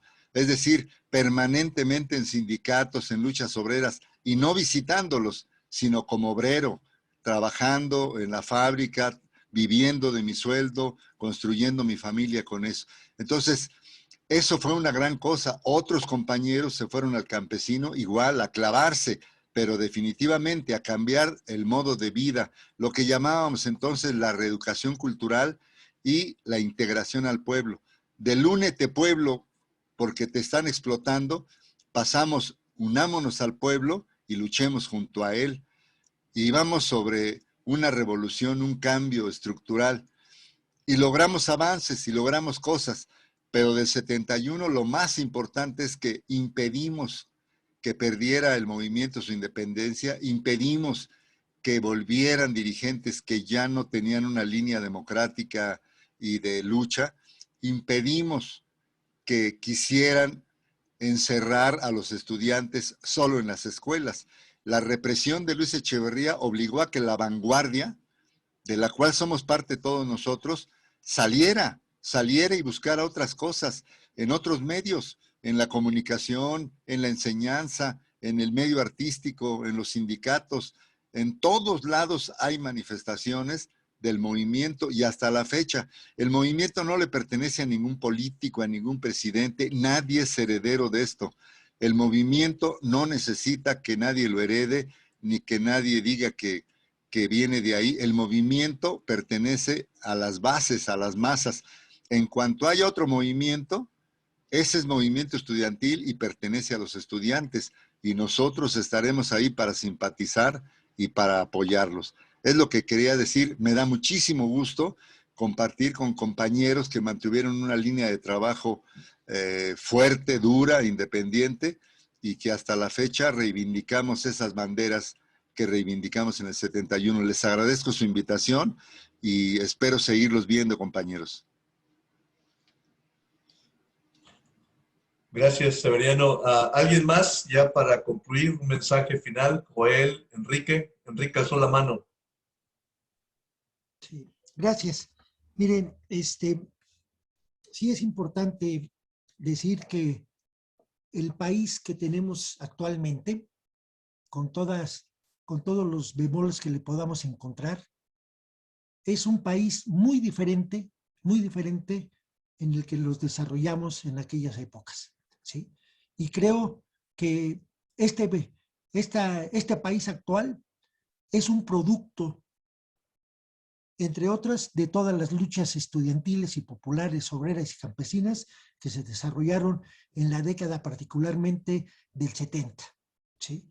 Y en este sentido, hay que decir, y yo quiero remarcar esto porque de veras tenemos que hacer algo, por lo menos mentadas de madre, para que no esté a gusto.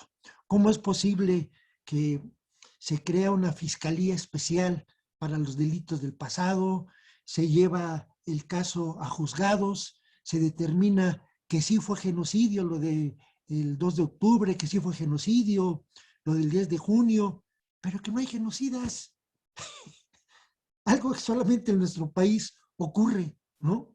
Y en este sentido, hay que decir que una vez más el perverso de Echeverría, pues le salieron mal las cosas, porque él quería, dentro de su llamada apertura democrática, ¿sí?, que la declaraba, pero en su práctica real, él anulaba cualquier manifestación de los sectores disidentes a él, que era casi toda la sociedad en su conjunto, ¿sí? Después del 71, ya lo esbozó muy bien Severiano, mucha gente, en lo particular, abandona la escuela y se va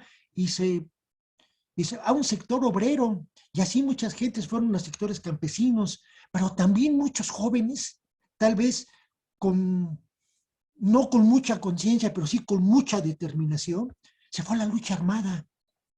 Y estemos o no estemos de acuerdo con sus tácticas, con su importancia, etcétera, tuvo un papel significativo para que se desarrollara nuestro país, ¿sí?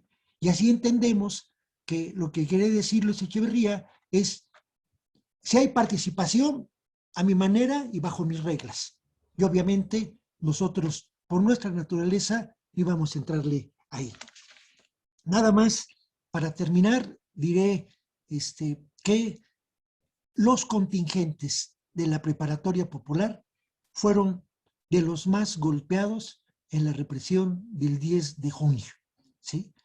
No es gratuito que la placa que se puso en el 40 aniversario afuera del Metro Normal, a donde Sebastián hizo una réplica de su escultura de la X, la placa de que se pone con el nombre de los 30 y tantos que se tienen fundamentado de los muertos del 10 de junio, ¿sí? Y luego las escuelas que participaron, no es casual que en el primer renglón se ponga a la preparatoria popular, planteles Tacuba particularmente y Liverpool. Y en ese sentido, yo quiero mencionar, porque sí es importante mencionar, por lo menos a algunos compañeros que se atestiguaron que fueron heridos de la prepa popular, Héctor Cortés, Héctor Arturo González Hernández, que era profesor fundador de la preparatoria popular, ¿sí? Eduardo Palacios Castañeda, Antonio Martínez Ávila, Javier Mendoza, Luis Ramos Cruz y, por desgracia, 2 fallecidos. El maestro que era de la escuela de CIME, Jorge de la Pelle Sandoval, mejor conocido como el Sifo, nuestro querido Sifo, maestro de la físico-matemáticas. De físico-matemáticas, perdón, de físico-matemáticas, y mi hermano José Francisco Treviño Tavares, ¿sí? Herido el 10 de junio con 3 balazos de M1. Uno de ellos, imagínense si no era aniquilar, borrar a los disidentes, de bala expansiva. Y no fue el único, ¿sí? Esto, los médicos no se explican algunas cosas, pero él se mantuvo vivo durante un mes. Y simbólicamente muere el 10 de julio, ¿sí? Y en este sentido, creo que fue un elemento que concientizó, perdón por la palabra, de un madrazo muy fuerte a varios sectores, ¿sí?, del estudiantado. Esa situación que se vivió durante un mes, porque fue una situación de solidaridad, de apoyo, ¿sí? No solamente en el sentido cuando se necesitaba medicinas, no teníamos luego una familia para comprarlos. Vamos a la escuela con la compañera Gladys, ¿sí?, esta gran compañera de la preparatoria popular, ¿sí?, y nos mandaba los botes o nos mandaba las medicinas. Que hacía falta sangre para donar, porque le hacía falta sangre a Francisco, se hablaba la popular, y de veras, aquí están 2 compañeros que no me dejan mentir, Joel y Jesús, que fueron participantes de esos. Llegaban gentes y la cola le daba la vuelta a la Cruz Roja. Fue tanto la solidaridad y el cariño que se tenía, ¿sí?, que hubo un momento en el que el director de la Cruz Roja nos habló como Félix, dijo: gracias, y tenemos lleno nuestro banco de sangre. Imagínense lo que fue esto, ¿sí? Y para terminar, ¿por qué fue significativo el año del 71, particularmente para la prepa popular? Junio, hieren a mi hermano, al mes muere, ¿sí? En septiembre del 71, apresan a la compañera Gladys Hernández saliendo de una visita de Lecumberri, con un lujo de violencia que solamente se da en los regímenes intolerantes, como los que había en esa época, con tanquetas, con agentes de la Dirección Federal, con soldados. Había todo un cúmulo para detenerla, bajo el argumento: es guerrillera. Y en diciembre del 71, asesinado en Lecumberri, el 4 de diciembre, el que fue compañero que yo le llamaba de la princesa del palacio, refiriéndome a esa analogía a Gladys, al compañero querido Pablo Alvarado Barrera. Y en ese sentido, yo digo, estos golpes nos ayudaron a formar. Y por eso yo insisto, cada que me dan oportunidad, que me invitan a hablar, yo siempre resalto esto, porque esto no se tiene que olvidar. Y esto, de alguna de otra forma, sí, tenemos que llevarlo hasta sus últimas consecuencias. Y tenemos que ya está muy grande este señor, pero de alguna forma hacer actos de justicia. Gracias. Bueno, con estas palabras hay que recordar la consigna de que no hay perdón ni hay olvido. Así, ¿alguien más? ¿Quiero para concluir? Sí, Jesús.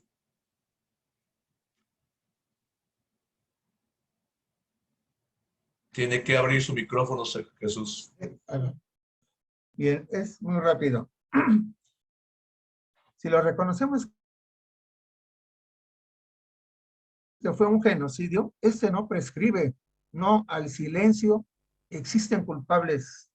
Sabemos quiénes fueron. Juicio a todos los que integraron a los halcones, a las cabezas enfermas que formaron ese grupo genocida. Eso es todo.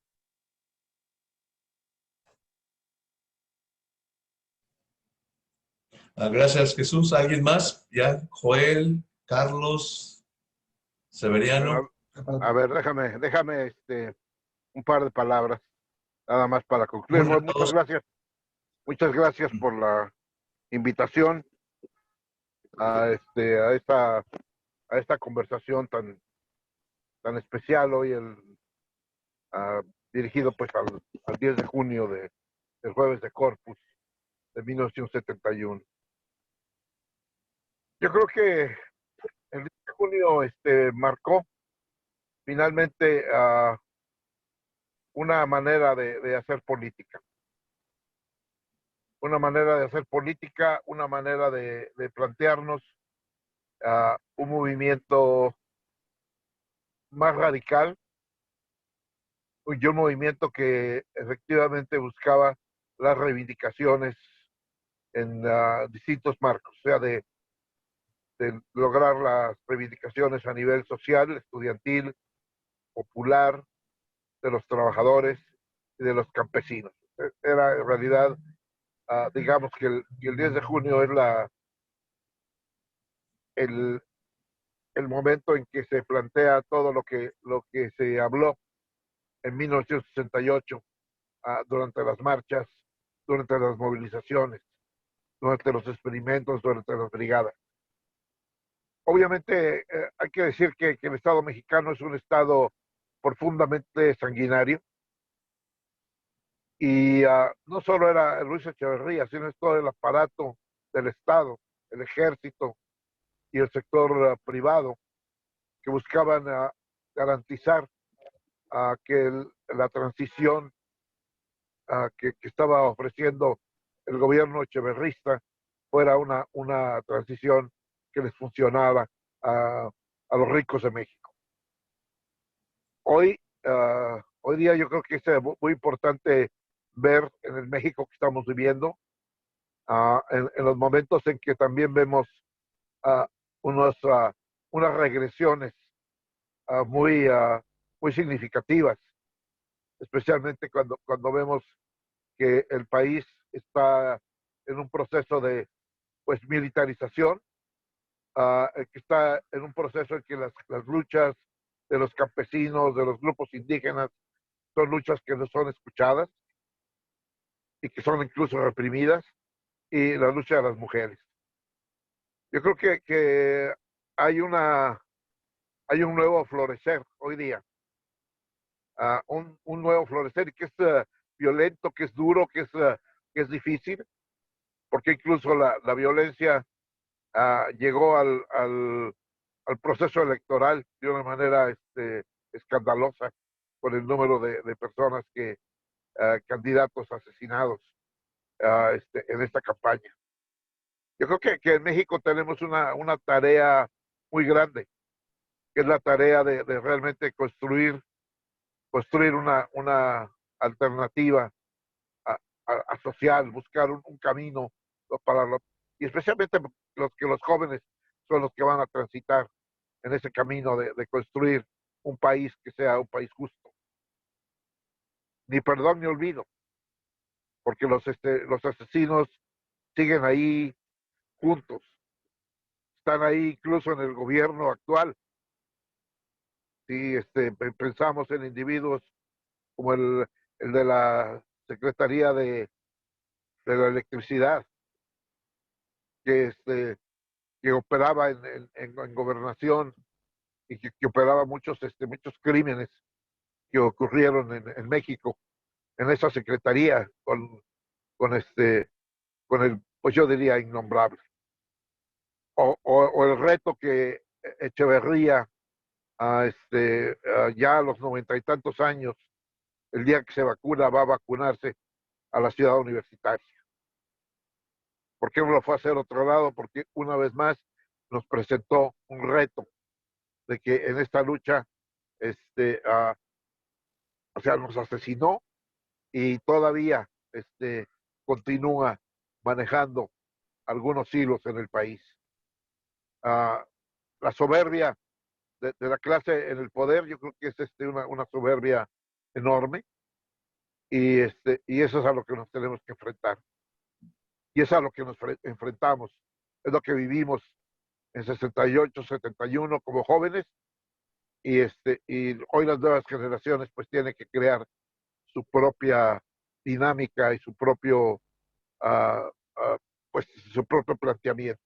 A nosotros nos tocó vivir la experiencia de Cabañas, la experiencia del otro compañero de la escuela de Yotzinapa, de Genaro Vázquez Rojas, que fueron momentos de gran inspiración para la lucha de los estudiantes. Indudablemente, y el mismo Pablo, que mencionó el compañero, que nos tocó verlo precisamente pues ahí en la morgue, en compañía de Pedro Castillo, que es una imagen que no se me olvida, porque estábamos ahí frente al cuerpo de Pablo Alvarado, que había sido asesinado por el gobierno. Entonces, pues creo que el reto está ahí.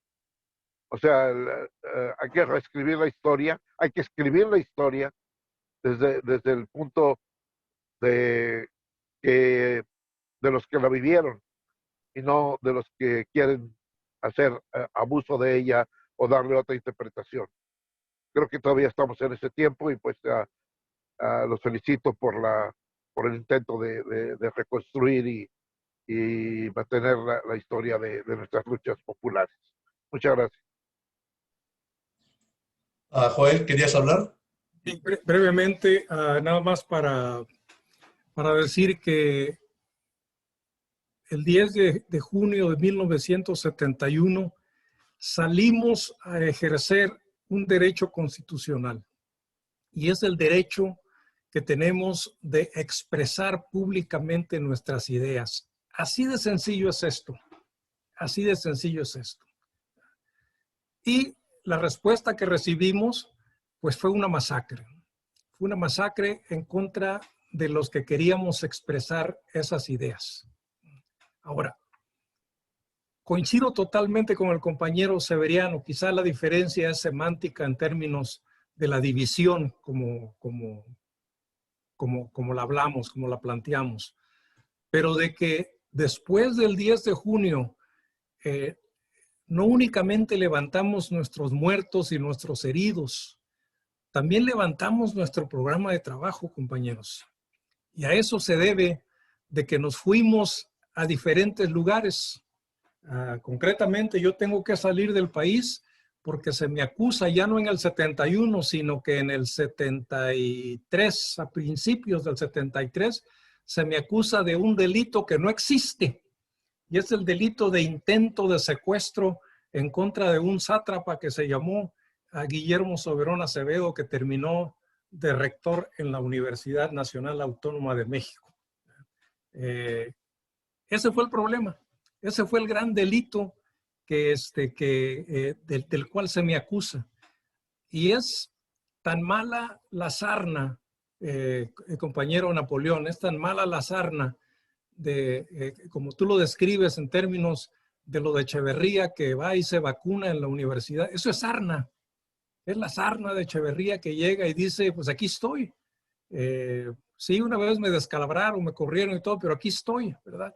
En el caso mío es tanta la sarna que yo soy amnistiado en 1979, ¿verdad? Y cuando investigo la base de la amnistía, a mí me dan amnistía por un delito que se llama robo de uso. Robo de uso. O sea, y cuando busco más en particular de qué se trata eso del robo de uso, se me acusa de que yo me robé unas láminas de la universidad. Háganme el favor.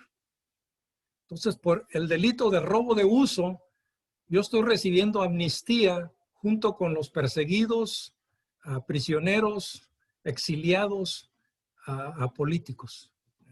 Entonces, por robo de uso. Entonces, ¿qué es eso? Eso es la sarna que practica el Estado y todos sus lacayos en contra de nosotros, en contra de los que en algún momento levantamos la voz para decir, yo también tengo derechos a expresar mis ideas. Y de eso se trató el 10 de junio, de expresar nuestras ideas. Ahora, una vez más, salimos de allí, recogimos lo que teníamos que recoger y algunos nos incorporamos a diferentes luchas.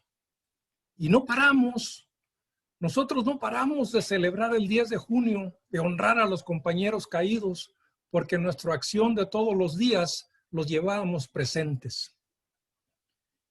Yo no paro todavía de honrar a la preparatoria popular. Prueba de ello, compañeros, es de que yo soy fundador dentro de mi sindicato, que es el Sindicato Internacional de Trabajadores Maquinistas y del Aeroespacio. Yo soy fundador del programa de liderazgo en español. En mi sindicato se daban las clases en inglés y en francés. Entonces yo por 20 años estoy peleando para que también se den en español. ¿Y cuál es el objetivo de esas clases? Pues crear cuadros sindicales, compañeros. Crear cuadros sindicales. O sea, la lucha todavía la seguimos dando dentro incluso del sindicato. Armando fue un colaborador bastante cercano del dirigente campesino, fundador del Sindicato de los Trabajadores Agrícolas, César Chávez. Seguimos honrando esa memoria, compañeros, y no se va a detener, y no se va a detener. 50 años después, seguimos con lo mismo, seguimos con lo mismo.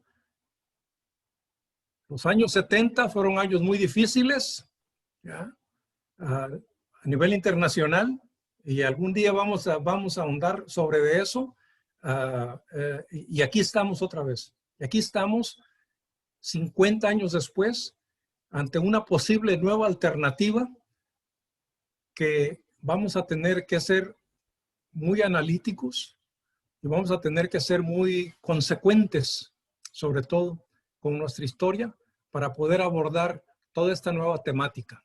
Y aquí estamos, compañeros. Y en efecto, el 10 de junio no se olvida. Y en este caso, tanto por Francisco como por Jorge, no hay perdón, compañeros. No hay perdón. Y jamás habrá olvido.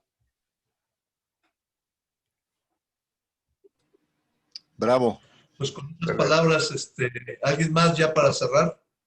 Bueno, alguna cosa, Radio Nuestra América es un ejemplo de la lucha que yo continué, tener un medio de comunicación donde no hubiera censura. Nos censuraban antes y aquí estamos. Aquí está esta radio, está el servicio de la comunidad, del pueblo trabajador, de los que continúan luchando y continuarán luchando por el resto de nuestra historia, de nuestras vidas. Sí, Severiano. ¿Querías decir algo, Severiano? ¿No? No, Bueno, ya, cerremos. Ya, bueno, ya concluimos. Es un placer haberlos conocido a todos ustedes. No me acuerdo muy bien qué rostro tenían de jóvenes, pero sí recuerdo muy bien a Joel, a Enrique y Carlos Arango. Y el resto no me acuerdo. Si me pueden teñir el pelo, sería mucho mejor para mí, para poder reconocerlos.